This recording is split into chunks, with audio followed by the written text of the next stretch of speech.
Hey there, Lowco sports fans, wrestling fans in the Lowco and around the world. Welcome to another edition of the Lowco Grind presented by Reverence Wrestling Club.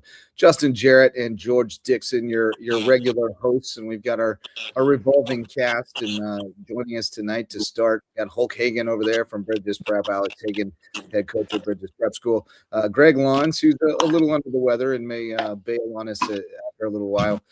But he's a trooper, like many this time of year. He's out for the sickness to join us on the grind tonight. And Coach Powell from May River, who is always coughing. He's year-round, 365. He's got the cough, so he's always so through. Somebody's giving me a little feedback over there, but welcome to the grind, gentlemen. I don't know about you, but I slept for good 14-ish hours. Woke up at 2 p.m. today feeling like a human again after what was a very long Saturday and just a long couple of weeks. It has been a grind and is this time of year, but a lot going on. You got home duels at your place, Greg. Who's that coming off of? Hagan? Yeah. Hagan's too loud over there. I had to mute him because he's giving me feedback. But so turn down your volume a little bit, Hagan. But we got Lawns, you had home duels at your place, the Warrior duels. Everybody else, all the rest of us were, and I guess you were there, George, at JP2. Yes, I was there hanging out with the sick one, Mr. Lawns, and avoided him at all costs. That's where Coach Gearhart and the Canes were as well. The other three of us were all at Somerville, where it was a slog, to say the least. It was a long day. It was one of those days where, as both Hagan and I shared the meme today of Tom Hanks saying, I'm pretty tired. I think I'm going to go home. After entering the gym when it's dark and coming out when it's dark after a long day of wrestling. So it was a very long one over there, but we got through it and had quite a few wrestlers make it through it as well, including 6 May River JV guys, 2 from Bluffton, 2 from Hilton Head, and then in the middle school ranks 2 of your guys, Hagan, 2 from Hilton Head, 1 from JP2, 1 from McCracken, 1 from Robert Smalls, and my guy Estevan Cortez getting through from Hardyville. So pretty good showing overall. But and 2 from River Ridge. It was a dang grind. It was a gauntlet over there in Somerville yesterday. Let me unmute you, Hagan, so you can talk. Am I echoing anymore? No, you're good. All right, cool. So what time did the JV end? Oh, geez. Pal, maybe you can speak to that. I was able to leave a little before it ended. I think we got on the bus at 7:15, maybe. Yeah. It's not too bad. It was a long day. Long day. Yeah, we were there. My guy got beat out in the blood round rematch of last week's championship match and, lost 6-3 in on a good shot.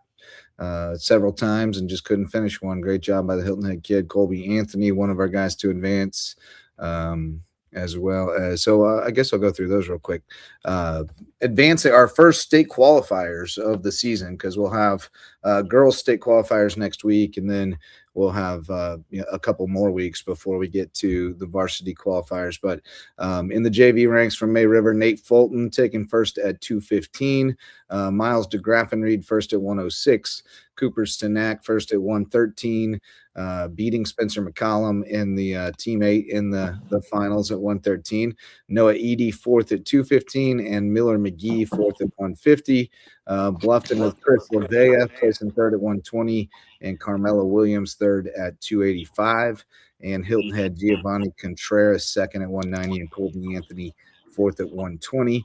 And then middle school qualifiers, Camden Russell first at 108, and Nico Mercado second at 102 for Bridges Prep. I'll have to find out from Nico who got, I'll see who got him, but that's a new name for the hit list for Nico. And then Hilton Head 2 as well, Christopher Fontana second at 88 pounds, Jackson Ryan fourth at 96, JP2's Nick Kessinger second at 114.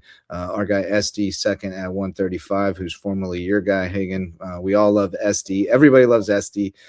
Trent Lazar, that's one of my guys as well. Had him last year, fourth at 120. And Jerry's guy, Nick Lands, third at 145 from Robert Smalls. So great showing to all those guys. Good luck to them next week in Lexington, which is a great event. I mean, we've talked about it a little bit, but I think people sleep on the value of making it to state in middle school or JV because it's all classifications. And so you're going all the way 5A, all the way down through Skeeza. You got Skeeza guys who, Greg, the Porter Goud 120, that guy's he's got a shot to win state at 120 for Porter Goud. He's going through this JV circuit as well. He's going to state. He won gold this week. So you got some guys who are varsity guys all year, really, talking about duels, and then somebody's coming down, a senior's coming down, taking their spot, and they're going to have to go JV for states. So you got some really good competition out there, and I thought that showed this weekend in Somerville. Megan? Oh, you're talking to me? I thought you were talking to somebody who was in Somerville. Talk about it. Sorry, I got ADD for a second. Say it overtime. I can elaborate a little bit. Obviously, I think we'd left all those two kids from River Ridge qualified. I think Santiago's little brother. Was in the finals. Right. I think he was one of the few kids from the county in the middle school finals. So always good to see him. Right. I think they got 2 through. But yeah, man, the middle school the JV is incredibly difficult. You talk about, you got 4 sites. You're looking at 16-man brackets, and you've already narrowed it down to the kids who had to advance to that actual sectional. Right. So you got all classifications. I was just looking at it a little bit today, like in the JV division at Somerville, there was 33 teams there. So if you look at, you got 4 different pools of roughly 30 teams. Given, you're talking, what's that, 120 teams, and you're only taking 16 kids. Yeah. That's difficult. I think on the first weekend that we had the middle school and the JV, we had 3,500 kids wrestling that first weekend. So it's growing, it's tough, and kids are getting way better. Yeah. No doubt about it. No doubt about it. And it's fun to see the same kids year after year and see how they improve. You get attached to guys when you get to watch them wrestle 3 or 4 matches in a day, and you're kind of excited to follow up on them the next year. I've got some that I can't wait to see what they do. The Hulk, the 286-pound heavyweight 8th grader from Oakbrook who will go to Fort D. Like that, if that guy's not playing on Sunday, I will be stunned. He's just an incredible athlete with kind of size that you can't, teach or train or coach. And a great kid. Like I love talking to that kid. And there'll be a bunch of those you come across. Yeah, I was going to say, man, our coach association is the one who runs this whole tournament series, and like Greg Brewer and Todd Polly, they spend a ton of time making sure it's evenly dispersed, making adjustments. I was on the phone with Greg for an hour today, going through ways that he thinks we can make it better and end of the day get more people.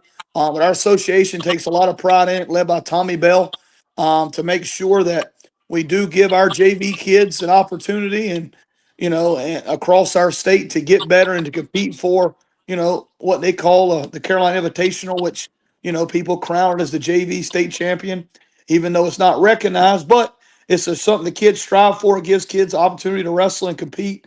And so very proud of our association for making it a point to give these kids JV and middle school an opportunity.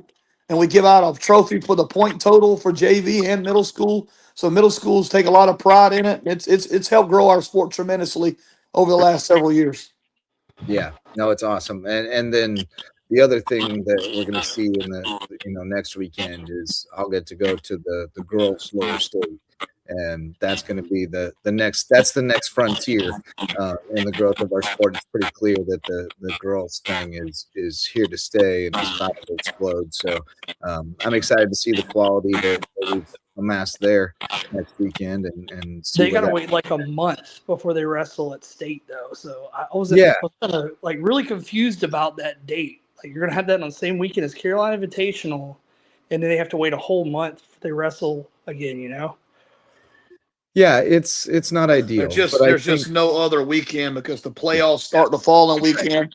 Following weekend's the state tournament. The following weekend's the lower state qualifier, and then the following weekend after that is individual state champion. So there's literally no other option. I gotcha. Right. Yeah, I think it's the best they can do, and I'm just thrilled. And I think, did I hear right, pal, that we've been approved for 2 classes for girls next year? I don't think that's officially been. That was an email chain that was going out last week about having 2 girls state championships that had 12, but there's not 12 below 3A. So I think it's currently only one duals girls state championship at the moment. Oh, okay, so that was they were talking During about our- this year. During our SCWA meeting tonight, that was also discussed. And yeah, not for the girls. They are considering 1A as a possible duels. We actually went ahead and chose an extra set of officials, another pair, in case there is a 1A duel. So that might happen yet. I think we're going to come up short, but we'll see. Did you say Military Magnet was going to go or something? Are they all working on them? Well, we got the group chats going. Haynes at Bamberg's working he's whipping. He talked to me about it the other day. Real hard. And he's still trying to get us there, but we had a couple that in the last few days they had said they were in the last few days they said, guys, I just lost 2 today. I don't have 7 anymore. And so it's dicey. It's dicey. We are going the other direction. We're adding them. We're trying to get them through medical as quickly as possible so we can get them into the lineup. And we were able to debut some at the JP2 duels, Greg, where you had a bunch of local teams, and you guys had a great show. You ended up finishing 3rd, knocking off Beaufort in the 3rd place match. Bluffton barely edging Battery Creek 42-41 in the championship. Creek had a really good showing, and obviously Bluffton as well. So tell us more about the wrestling over there at JP2 yesterday. Yeah, so it was a good showing. We had Bluffton, Battery Creek, Hardyville, and Bridges were in one of the pools, and there were some good battles. I know at one point Bridges was I think they had a lead on Battery Creek at one point in time, if I remember correctly, and so there was a lot of good competition in the matches. And then Bluffton, they went 4-0. They took us out there on our side of the pool in a pool B, which had they actually had 5 teams in that pool because we had a team back out. So they came out on top. They beat us by a good margin. And then they had a close match in the finals against Battery Creek. So that was good. And then, we wrestled Beaufort. I think both our teams were down a few guys due to injuries or sickness. And but it was a good match there as well. So, yeah, it was good duels. Good competition.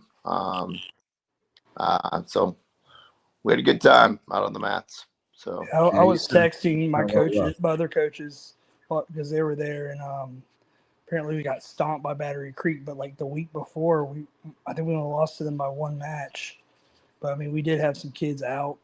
One kid was Creek also stomped Beaufort. They were up crazy big at one point, like 66-0 or something. And then I actually had that match, and Creek kind of using your phrase, mollywopped them, and so I think Beaufort, just the way the weight classes worked out, I mean, it kind of came down. Yeah, so They won. They got pins at 215 and heavy, but I mean, they were behind the entire duel. I mean, they were. And It then was was never even. Alicia back? Is what? Was Alicia back at 106? Yes. Okay, I thought so because I saw that match was like 63-0 or something. Then it ended up 63-18. And so I was doing math going, well, that means they won at 106. And then I saw she was entered for next weekend for the girls' lower state. So that is hugely good news because I was almost certain she was going to be done for the season from the sound of things with that knee injury. But she told me by text earlier that, yeah, she's good to go. And to know that she's already tested it, it's not just a speculative thing that she's good to go, but she's tested it and wrestled people this weekend. That's great news. She's kind of the gold standard for the girls around here right now, and I'm glad she gets to go show out next weekend. But yeah, Battery Creek. But I guess that was my point. Is Battery Creek looks like they're kind of hitting their stride and getting it locked in, right? They put on. Yeah, they're definitely peaking right now. They wrestled lights out all day yesterday, even against Bluffton in the final, and they were. I mean, kids looked sharp. Everybody was on point. You know, the kids, you know, they were in there shooting for bonus, and so which they did most of the day. And then, of course, Bluffton was a little bit steeper hill to climb, but they did a good job. Michelici had them going, and they wrestled well. Yeah, man, that's good to see. They should be pretty well positioned in 3A to make a pretty good run, I would think. Absolutely. Hagen, you guys, you beat us for 5th and 6th. I know.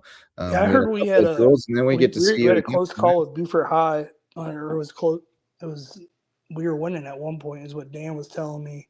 But was excited. We get we're gonna be in Battery Creek's region next year at 2A. I mean, yeah, at 2A, and then I think it's gonna be like Orangeburg, Wilkinson, and then Academic Magnet and Philip Simmons. But Okay. we have Lake Marion, but they don't have a wrestling team.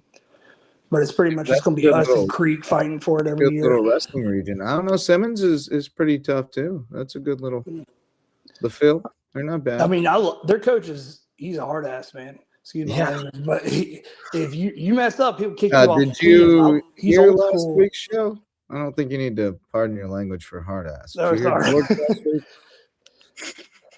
Yeah, I'm bad about setting precedents about using you know, language or saying things. And, yeah, elaborate analogies. Yeah, I get colorful sometimes.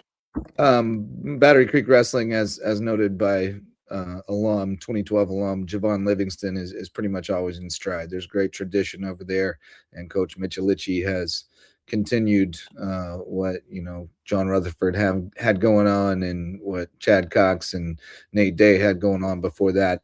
Javon also wanted to know, guys, about your favorite or best moves from your career. Do you see any good ones this weekend, George? There were some nice ones. There were kids hitting cradles from all sorts of angles, which were there are cradles everywhere. Cradles are everywhere. And it was just fun to watch. There were, I mean, it was just good fundamental wrestling. Nothing, that jumped out. There were a couple of gator roll type things, that you don't see very often anymore. And so those were kind of fun to see. But no, I mean, it was good, solid, fundamental wrestling. And, we all watch college stuff, and we'll see, what they have going.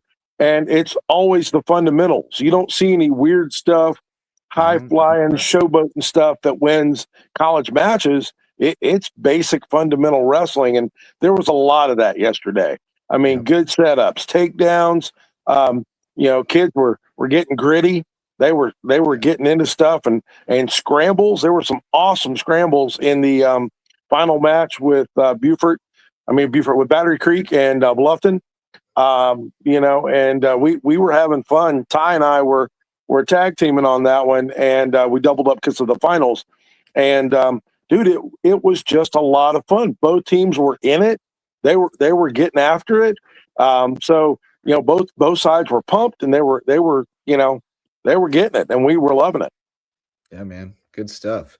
I was sad to miss that, but obviously the Somerville Green and Gold Classic Coastal Sectional thing is always one of the best events of the year in my mind, just as far as the quality of wrestling and the stakes and all that stuff. It's always a really good event. Get to see a lot of kids and kind of track them through the years. So it was great to be there. But JP2 Duel sounds like it was a great time, and we have a lot of good parity going on right now. We can make matchups where we get a lot of good matches. The only place we don't have parity is for May River. You guys are rolling everybody. We can't match you in a duel. You smoked a couple more region opponents this week, and you're set up to get a region title. But I believe you got to tussle with those Bobcats on Tuesday, right, pal? It's on Wednesday. But Wednesday. Bluffton's good, man. I think they got 20 wins on the year.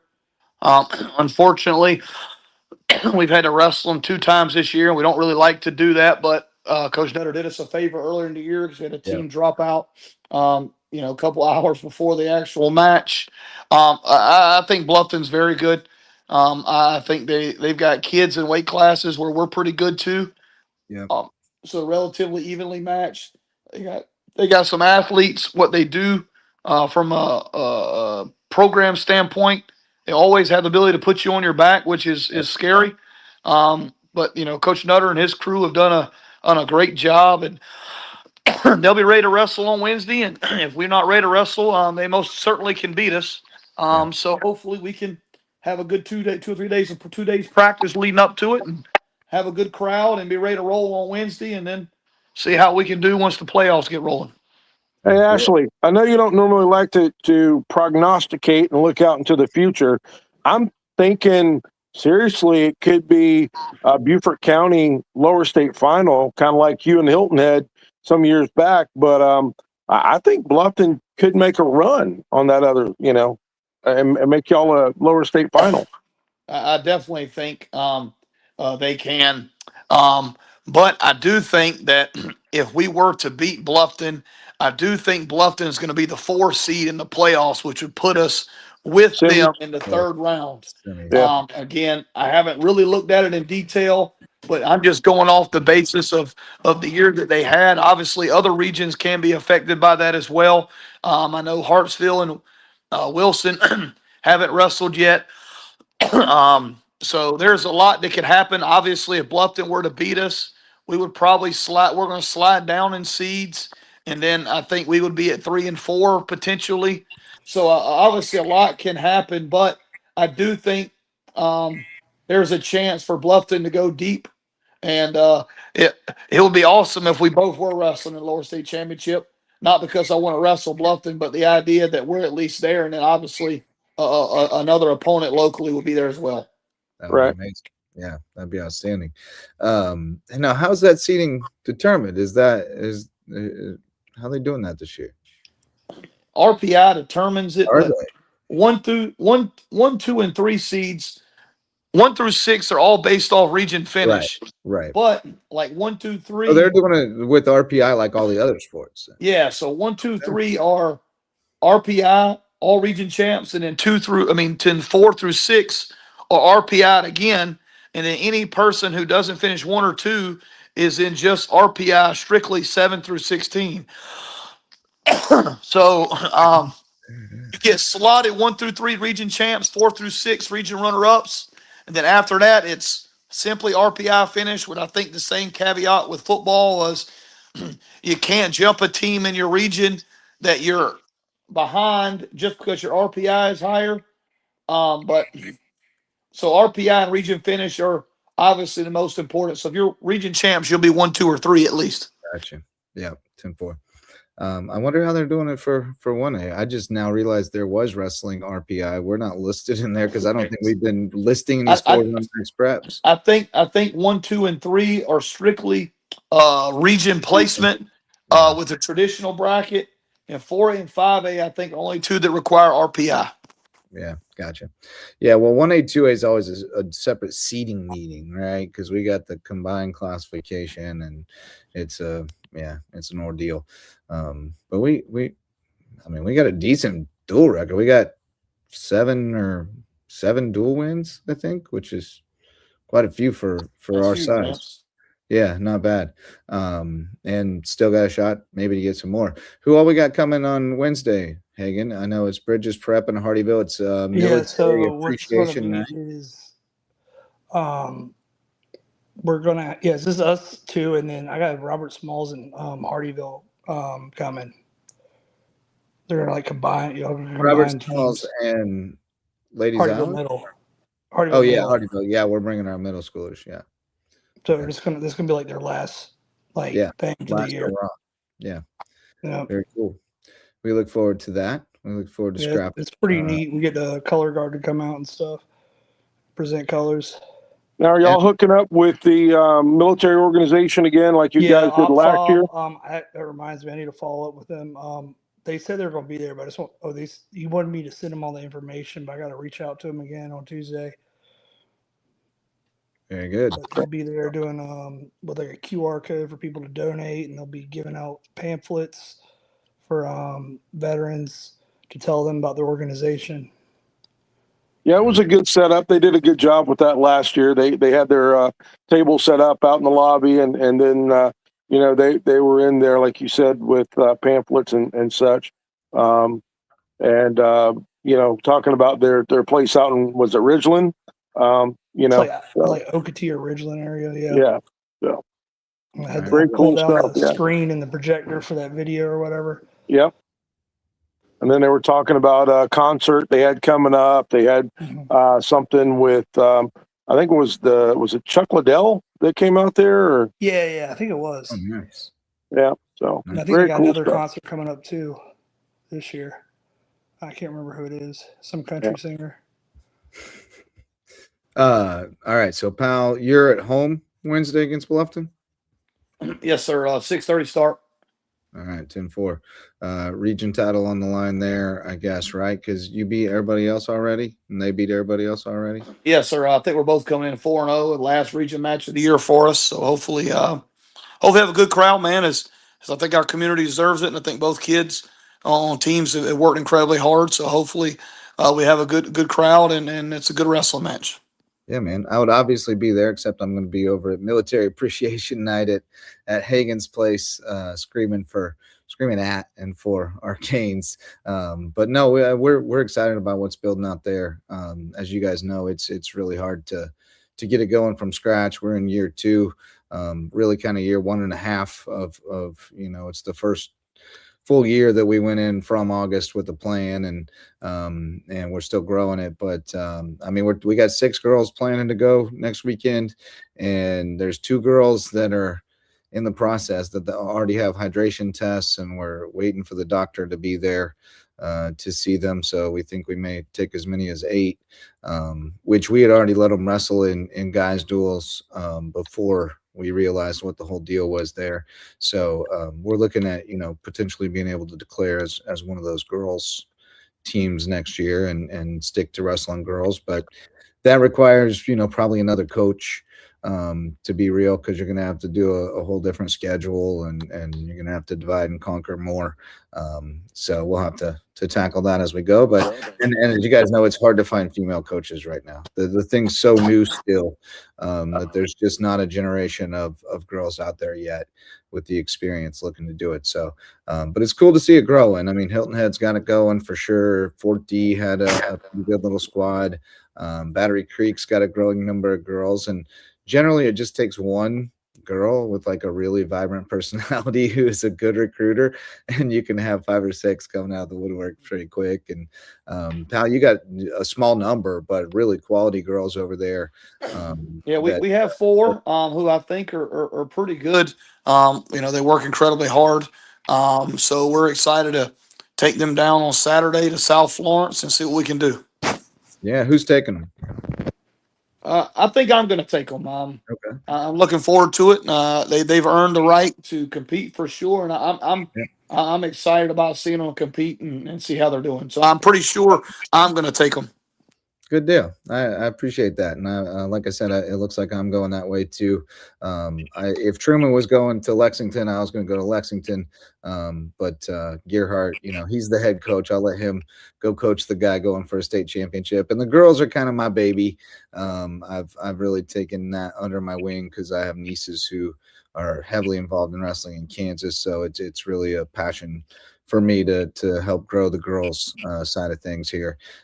So I look forward to going there and seeing what's out there and being able to better advocate. I think there's still a lot of mystery about like what's the best route right now from a coaching standpoint. Like you and I talked about it early in the year, pal. Like, man, if you commit to doing the girls thing, then they can't wrestle boys at all.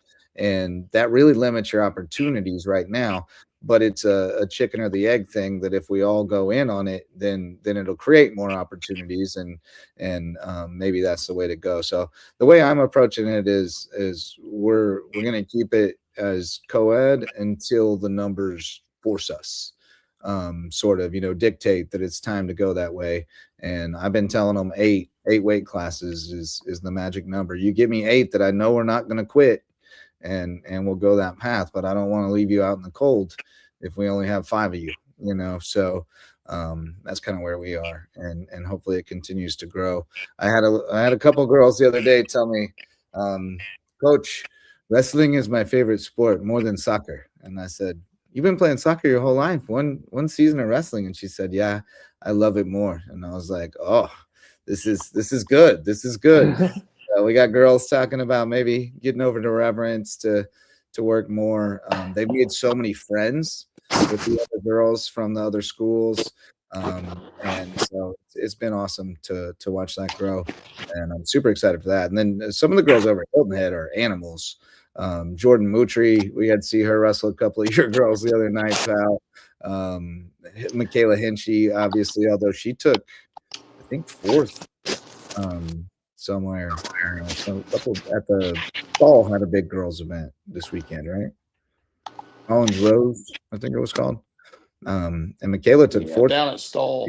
That's crazy. Yeah, at Stall. So I was not aware of that, but looked like it was a massive girls event. So we're really growing it up. It's awesome to see. Anything else on favorite moves? You got a favorite move, pal? You like to keep it simple.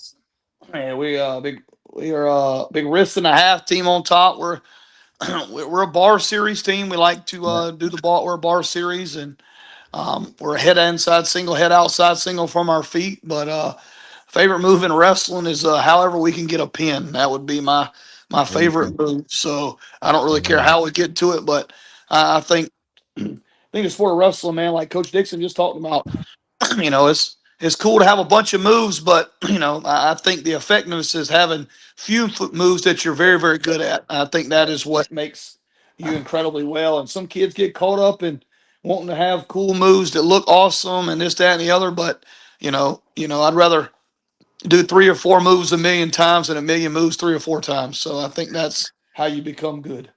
I'm with you. I think simplicity is better most of the time. I mean, most of those flashy moves involve a lot of risk, and against a good wrestler, all it takes is 1 second of putting yourself in a bad situation. If it takes advantage, you're in big trouble. So that's what happened with Nico in his finals match, I think. Oh, okay. Nico got flashy. Yeah, I mean, he likes to do flashy stuff. You can't do that in the finals. You got to know who you're wrestling, man. You can't get away with that against good kids.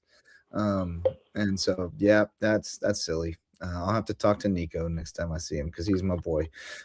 Have to be like, what happened, man? What happened? But the kids take it in stride. I love it, man. I love talking to the younger kids, especially the middle school kids are really fun because they're really starting to get into it, and they'll still listen to you. They don't think they know everything yet. Yeah, favorite move, I don't know, but here's a question for you. Well, cradles are everywhere. Love those. But here's a question for you, George. I had a dispute. I oversaw a dispute this weekend. There was a guy. So they were calling it an assassin. Yep. I know the assassin. it looked an awful lot like a 3/4 Nelson, which we were told last year. Well, This 3/4 Nelson is different. The assassin is kind of where the guy shoots in on single with head outside. You take it and hip him back to the mat. So you've got that side headlock basically, right? Because you got to, he comes in and you get a headlock on him, and then you hip into him, and now you're laying next to him. You've got the side headlock, but that's the assassin. The other one is the 3/4 Nelson is like a Darce choke in MMA or in jiu-jitsu. So the both can be illegal, but it's all about pressure. right. The darts or the 3/4 Nelson. 3/4 Nelson is fine. You got an ankle hooked. You go under. You grab the head and the arm. You drive a little pressure forward. You suck them under. Put them on their back. Right. Back 'em up. Yeah. That's the 3/4 Nelson. But if there's no pressure with them squeezing their elbows together, it's not illegal. Go with the assassin. Same thing. You get the headlock and then you hip into them, or you wind up rolling around and you wind up in that position, and you got the head and the arm. It's all about the pressure on the neck, right? If they don't have pressure and it's a loose opening that their head and neck that's in, then it's not pressure. It's not illegal. Right. But the National Federation puts out on that carotid, right? Right, exactly. So the National Federation puts out these illustrations, and both it's about pressure.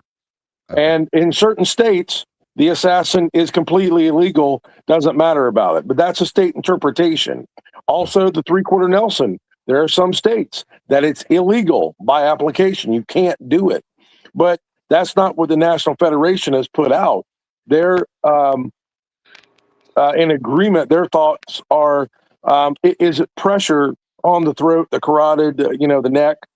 That's where it becomes illegal. Gotcha. Well, there was a young man, middle schooler from Conway, who was awfully tough.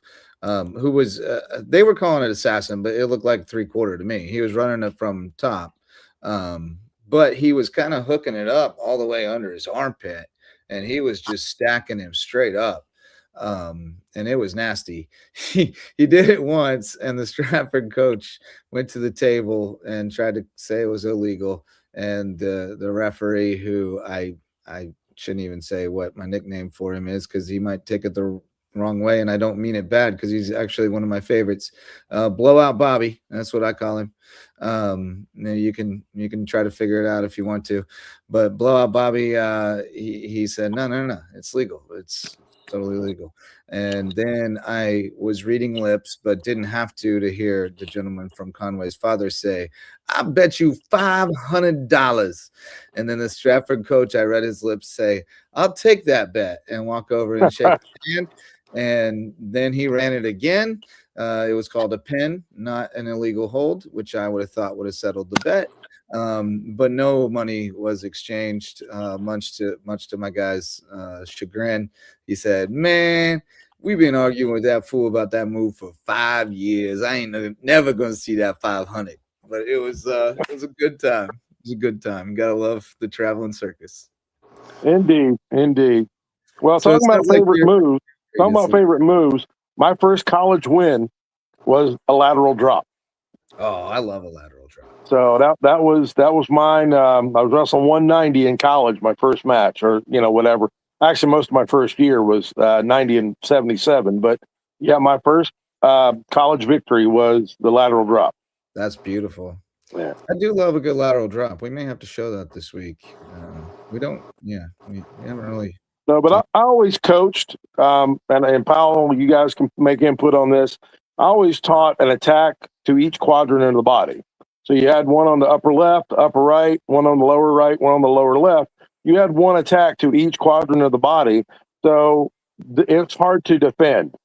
You can't stop all of what I got. If you have an attack to each quadrant, they might stop your single leg to one side. They might stop your high C to the other side, but then you've got, attacks up top as well. So that's the way I always taught it. And I tried to get my guys to understand, the better your offense. And again, like Powell said, yeah, you drill a few things a lot of times, and that's how you get better. But that's what we learned in college. It was the fundamentals. You're drilling your butt off on just a few things, and that was your entire practice. Amen. And the number one takedown in college wrestling is just a down block slide by, basically, right? Like a sprawl spin behind, more or less is how everybody's getting takedowns or drag slide bys. It's like, it's very simple stuff done well and set up. That's how you do it. And the half is still the ultimate. I mean, if we all had $1 for every time we screamed half, we would all be just ridiculously wealthy, and so few of those people actually put halves in. Well, it drives me crazy because the kids don't transition quickly enough on their takedown, and the half is open because the kid falls and kind of rolls to their side, and the half is wide open. Yeah, climb and swim. It's right there. He's on his butt. Just jump to his head and put in a half. It drives me insane. Trust me. Because we see it as referees. I mean, we see, okay, dude, and I'm thinking, if you would only do this, if you would just move out there to do that, and I can't say anything, but I'm thinking, oh, come on, dude. But yeah. It's a heartbreaker. Lons, what do you got coming up? What do you got this week? I know you guys are barreling toward your state championships pretty soon. So we actually have a off week, and then we'll get prepped up for state duels tourney, which is the following week. Which you're doing it a little different format. Doing it Saturday up in Cardinal Newman, and running all the way up to the finals. So we'll do the quarterfinals, semifinals, and round 18, depending on how many teams are out there. And then, the week after, I think on either Tuesday or Wednesday, they have state finals. And for a couple years. Hey, Lon, don't you guys have a prep something big coming to South Carolina? A what? Some kind of big prep tournament coming to South Carolina in February. Oh, yeah. So that's after the individual state tourney. We're Cardinal Newman is hosting the National Prep Southeast qualifier. So last year it was at I want to say Strong Rock. Before it was at Lake Highland Prep. That's a big coming up, which that'll be the week after the state tournament, and top three in the ski are eligible to compete in it. So it'll be good competition, of course. I mean, we'll have Cardinal Newman there, and then of course the Lake Highland Prep, who's obviously everybody knows where they're at, top 5 in the nation. So be tough competition for that. So, and that's the last weekend in February? No, I want to say it's like February 14th. Yeah. Okay. Upper state, lower state weekend? Yep. Same weekend. Yep. Okay. Yeah. So, that'll be right after. Last year we had, 2 that made it to national preps in Orta and Snyder. And we'll see. Just have to go out and wrestle, I guess you say. So. Yep. Take care of your business when you get there. That's it. Yep. So. Well, how about some hammers of the week? I know that we've had several guys getting to 100 wins recently. Jaden Priester got there, I know, for Beaufort. I was seeing in Battery, was it Creek? Somebody else got there recently. Did you have one, Hagen? Yeah, Kevin got it at the start of the season. He's at 128, I think, now. Oh, Lord. Yeah, so he could possibly get 150 if he wins out. Dang, impressive. I know Alicia got hers from Beaufort as well. Pal, you got to have some people that have surpassed that, right? Yeah, I think we got a couple who's over 100. We haven't done a whole lot with that, but we definitely have kids over 100 wins. I know, no, Marcus Folk is Lamb is over 100. Blake Butler got it last year. I think Thomas Bruff is probably over 100. We got some juniors who are now in the mix, being close to 100 now. So for sure, we definitely have a couple kids over 100. Yeah, awesome. I was trying to remember which ones I had recently seen. Whale Branch, maybe. I think Wesley White got his 100th as well. So congrats to those guys. And Greg, you got one right on the cusp, right? Jace Reynolds is your new career wins leader and just a couple away from 100.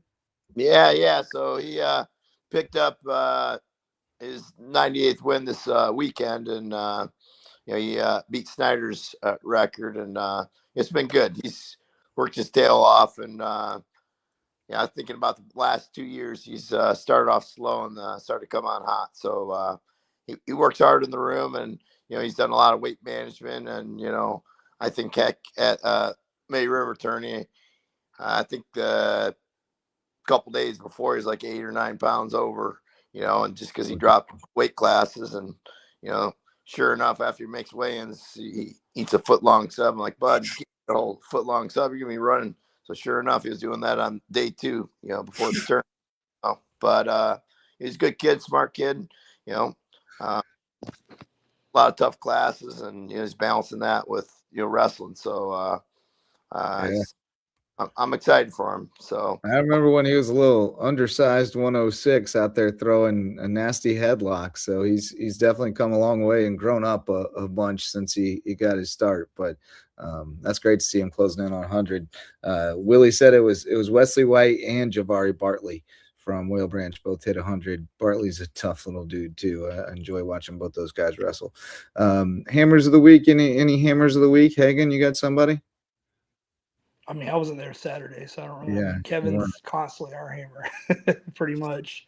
Yeah, Like, facts. but what did they announce the All Stars, North South All Stars? Pal can probably speak to that. We won't announce it for a while. We pick them next Sunday as our initial meeting to pick those as a board. I think that's the 24th. But usually we don't announce it until the week before, the week right after the state tournament. There's a bunch of different reasons we do that, but coaches will get paperwork a little bit prior to them, but we don't actually pick the team until next Sunday. Yeah, the only thing that might be holding Kevin back is he only placed last year at state, but like the 2 years before, he got a shoulder injury, couldn't continue, and he injured his knee at lower state qualifier, individual qualifier the year before that. Some freak injuries, Is what it is. Leading up then. Man, we had our heavyweight Saturday. Our middle school heavyweight was he was able to grind it out in the Concy quarters, I guess. Won 6-1, and then immediately started rolling around. My back. And we went to the training room and tried to get him right, to get him back 10 matches later to try to go for a spot to go to state, and just couldn't get him right. He strained something and he couldn't turn his head to the side, and I said, look, man, that big 280-pound dude starts clubbing on your head, it's not gonna feel good. Yeah. Like, you can't turn it at all. And so I said, can you go? Nah, he couldn't go, but he was just crying. He said, pain's a 3, but the emotional pain's a 10. But the pain was much more than a 3, because he's a big, tough kid, and he just couldn't go. And we had one like that last weekend too. Couldn't wrestle his 5th place match because he was just too banged up to turn it around that quick. And you hate to see it for a kid, but it's part of it. I mean, it's a war of attrition by the end of those long days, and sometimes whoever comes out in the best shape is just going to be the one that gets through it. So it's a brutal sport. I think we all agree it's the hardest sport on earth, and that's what makes it the most rewarding and the most valuable in terms of what it can add to your life. So we all love it. Lons, you got a hammer of the week other than Jace? Yeah, I'd have to go with Nick Kessinger. He's middle school or 8th grader, and he obviously he splits time between varsity in middle school, and he gets after it in the room. I mean, he goes after our starters, and last week I saw him splay to one of our starters twice in practice, and he's got a lot of funk and he's got feistiness to him. So he's athletic. I mean, he's a hammer in football, and once he hits the growth spurt, I could see him getting up in the midweights. So he just gets He's after at 114 right now. 114, yeah. For he'll wrestle 120 for us though, so he's dropped down to 114. Okay. So yeah, he'll be tough. He's got a good future ahead of him. So, pal, you got any hammers of the week? You got any people you want to shout out? I'll probably go with Jaden Page this week. Jaden's a kid that we think we're only going to be successful as a couple of kids on our team are, and I think he's one of them. I think he's 4-0 in the region. Started wrestling pretty well and had a big pin against a Priester kid from Beaufort on Wednesday night this past week. So hopefully he continues to work hard. He actually came to 2 practices on Friday. We had a little something before school on Friday and after school on Friday, and he attended both of those. So, so hopefully he's turned the corner and continues to work hard. As the skill is there, we just got to make sure he's confident in his ability, and hopefully he trusts he can wrestle for 6 minutes. So, hammer for the week for us would be Jaden Page, because I think he did exceptionally well this past week. Yeah, I have to agree. That dude has really grown this year. There was, early in the season, I thought somebody might come to take his job, and he has not allowed that to happen, and has beaten some really good kids, has got himself ranked, I think, 6th in the state now, and looks, is really contributing in a big way for you guys. And because at the start of the year, it was kind of looking like upper or lower weights were real solid, upper weights were a little shaky, but it started to come together now, and those guys are definitely punching their weight. So yeah, shout out to Paige. He looked really good. I got to shout out a couple Hardyville guys. Obviously, Estevan going to state. Love that. We got a great story brewing though. We finally got approved to combine with Ridgeland because they do not have a wrestling team, and I had a kid named Javar Henderson who wrestled for Colleton County for a few years, and then he's been at Ridgeland the last 2 years, and they obviously don't have a team. He tried to join us last year, and it was too late to get it approved, but we had to fight. I mean, it took a long time. We finally got the approval last week. He's been, in the system for a while now. But finally got to make his debut Saturday at JP2. And I think he did get cotton pinned one time, but he also devoured a couple of kids. He's been kind of a caged beast. He came over. We called him the Ghost for a while because we hadn't actually seen him. We'd heard tale of him, that he was in Ridgeland and he wanted to wrestle for us. And then before the season, he finally came in for a basketball game when Ridgeland was playing us. And I met him, and he said, "Coach, I smelled the mats when I walked in here. They're over there in the corner." I said, "Yeah, they are, but come see this." And I showed him the wrestling room, and he immediately took off his shoes and started scooting around, hitting shots and sprawling, and hit a backflip in jeans and got on the scales. And I was like, goodness gracious, I can't wait to get this guy. But we finally added him, and we got a 165, a 175, a 195-ish who needs to get to 190, another 215 and a 285, all in the medical pipeline to try to fill out our lineup and make a run at it in 1A, 2A. So it's been awesome to watch, but got to give Javar some love for his debut. Also, Josh Talafero had an undefeated day, 5-0, 106. So excited about him. I miss how SC Wrestling used to do Hammers of the Week. And post it out, because I'd always share that on our Instagram. I know, I love those. Kids up. They don't do that anymore. I know, that was my inspiration for this, but we gotta make it formal next year. We gotta get some sponsorship and make our Hammers of the Week every week. Have the coaches send them in to us because these kids definitely need as much recognition as we can get them, because we see what they're going through, putting themselves through day after day, week after week, and they could be doing a lot of other things all day on a Saturday other than sitting around waiting for another chance to go out and scrap with somebody. So we love seeing it happen and love seeing it grow. Any parting thoughts for you fellas before we call it a night? No, I just wish you boys all the best this week. Get through it without any injuries, and get it done. Yes, indeed. Hagen, anything? Nope. No. What do y'all think the score is going to be on Monday night? Blowout. What's that? Talking about the Miami game. Oh yeah. I think Indiana's going to take care of business. And walk away with it easily. Yeah, I think so. But hopefully it's competitive. I'll say I think they keep it semi-close, like 10-14. Shouldn't be too bad. Lawns, any parting thoughts over there, buddy? I know you're not feeling too He's a hot. big Ohio State fan. I don't have much besides hitting the sack. Yeah, I feel you there. Yep. I feel you there. Late night, pal. Good here, man. I appreciate it. Appreciate all you do. And hopefully we can bring some JV kids some success this weekend, as well as some girls, and try to win a region championship on Wednesday. Yes, sir. All right, boys. Well, I appreciate you.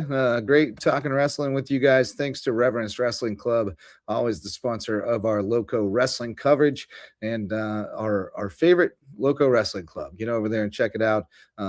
Sunday open mats are a great opportunity to take your skills to the next level. And they got classes all week long, very reasonable fees to join the club over at Reverence Wrestling Club. So for Coach Powell, Greg Lawns, Hulk Hagen, George Dixon, I'm Justin Jarrett. Thanks for joining us to talk wrestling in the Lowco. And until next time, go Lowco.